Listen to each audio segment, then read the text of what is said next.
Hey guys, it's AF Man here, back today with another video for all of you loyal viewers and fellow collectors alike.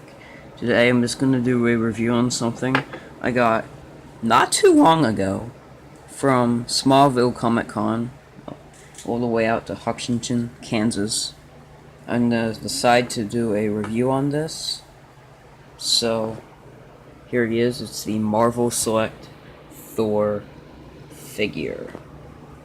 So, yeah, this is basically what one of the things I got. I got two figures when I went out to Smallville, Comic-Con. So this was the first figure I got, literally right when we entered. Not even 2 minutes in, saw this guy for 15 bucks loose and decided to buy him. So here he is. Let's just take a brief look at the figure. Just move it a little bit closer. So he does have a lot of little details, like you can see the little scratches on his breast plates and like all the line work on his arms and his legs, and like the leather detailing on his tunic. It is kind of a tunic. And like on his boots. I don't know how well you're gonna see it, but there you go. I think you can see it. Just the detailing on this figure is insane. This is made by Diamond Select Toys. I'm pretty sure there's a year on here. Hold on guys. About 2008. So I got this for only $15. It normally retails for about $25, sometimes $30. So if you want to buy this guy and you're not willing to spend that kind of money, go to comic conventions and look for great deals online. So just some more detail. Here's the face of the character, the figure. Here's like his cheekbones right there, which are actually sculpted on. Here's the little wings on his helmet there. His cape is really detailed. There's like individual little lines on it. It is made of like a softer yet thick, soft plastic for the cape. Now, one thing you should know about the Marvel Select figures, if you've never purchased them, they are at about a 7-inch scale, making them a little bit taller than your normal 6-inch action figure. And their articulation is also a little bit more limited than what you might expect with a typical action figure. I mean, he is pretty articulated. Like, his head can move, but because of the hair, kind of limits how much you can move the head. But the head does move. If you're wondering, the arms have some basic joints. They can go up and down. And there isn't as much articulation, but it's still there. The arms can twist, and they can bend at the elbow and stuff like that. The wrist twists. There is no waist joint, but the legs kind of go in and out. The knees and the foot swivels a little bit.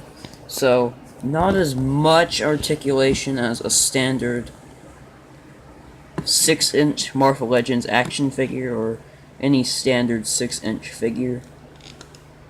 But I'll just show you a little bit better.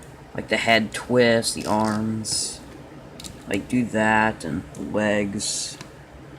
So there is not as much articulation on this guy, but honestly, I don't really mind, because the detail really makes up for the lack of articulation. So to move him out of the way for just a minute, take a look at the accessory. If he does have more accessories, then let me know. This figure came loose, but he did include his one accessory, which is his hammer. That just fell. Which is his hammer. And look at the detail on his hammer. If you hold it up to the light, I don't know if you're able to see that, but this is really well detailed. The only problem is this little handle piece came off and some of the paint started to rub off. Apparently it was red. Like, this was originally red and it was painted brown.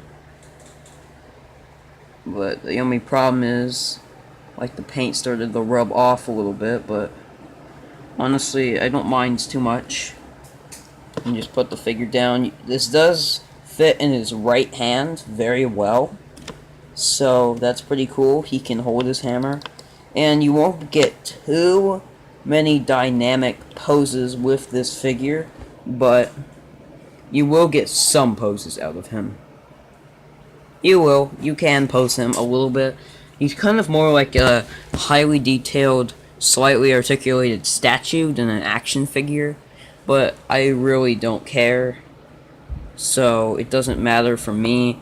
All I really care about is he's awesome and he's very well detailed, and at least they didn't even have to give this character articulation. They didn't have to give the figure articulation, and they did anyway. So you should at least be happy you can move this guy a little bit. So that's pretty much it for the video. Now, don't expect too many Marvel Select reviews. Do not expect them, because I was able to get this guy for cheap, for only, of course, $15 loose. So this might be the only Marvel Select figure I will review. But if I ever end up in the future getting more, then I guess stay tuned for that. Well, you're going to be waiting a while, since this guy normally is not cheap. I got him for cheap. So, just letting you guys know, don't expect Marvel Select reviews. But anyway, I hope you found some enjoyment out of this review. You can find them in, like, mostly comic shops. I usually see a bunch of Marvel Selects in my local comic shop. The normal price is like $25 to $30, but if you were lucky like me and went to Smallville Comic Con or any other comic convention and found this guy for cheap, if you see this guy for cheap, then buy him. Definitely worth it. Now, if he does include any other accessories, then let me know. I got this guy loose, so I'm not entirely sure whether he has that his hammer was the only accessory he came with or not. So just let me know in the comments down below, and thank you for watching another AF Man review. Please like this video, leave a comment, and subscribe for more. Thank you for watching the video, and have a nice day, night, evening, whatever time you just happen to be watching this video. Whatever time zone you're in. Just enjoy. Goodbye, and I will see you in the next video. Stay tuned, and goodbye.